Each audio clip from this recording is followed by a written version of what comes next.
नमस्कार मंडळी, मी प्रतिभा गुजर स्वागत करते माझ्या चॅनलमध्ये ज्योती किचनमध्ये। आज मी बनवले पुरणावळ।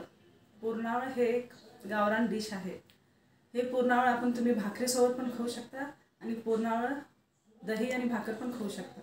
तर चला मग आपण व्हिडिओला सुरुवात करू। इथं मी 1 वाटी हरभऱ्याची डाळ 2 घंटे भिजवून ठेवले आणि निथळत ठेवले। ह्याच्यासाठी लागणारे साहित्य कांदा, मिरची, मीठ, जिरे आणि कोथिंबीर आहे इथं प्लेटमध्ये ठेवलेलं।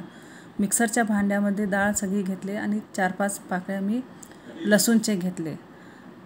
मग त्याच्यानंतर जिरे घातले।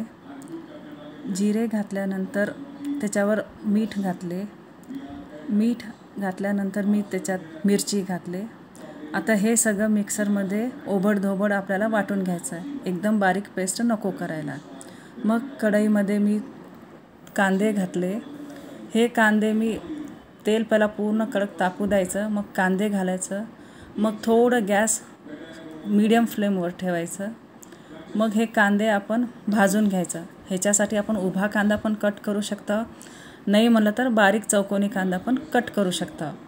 आणि कांदे थोडे जास्तच घालायचं, म्हणजे खायला एकदम छान लागतं हे।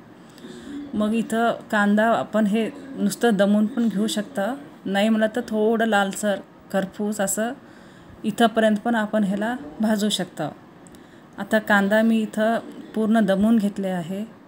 मग दमून झाल्यानंतर त्याच्यामध्ये थोडंसं हळद घातले। हळद घालून थोडं फिरवले। मग नंतर हे वाटण जे आहे मिक्सरमध्ये ओबडधोबड केलेलं ते मी घातले।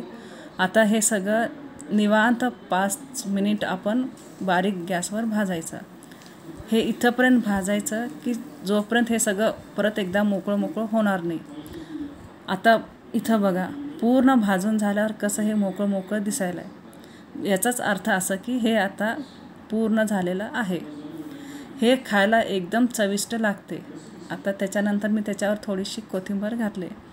हे मिरची जरा झणझणीत केलं तर भाकरीसोबत खायला आणि थोडी मजा येते।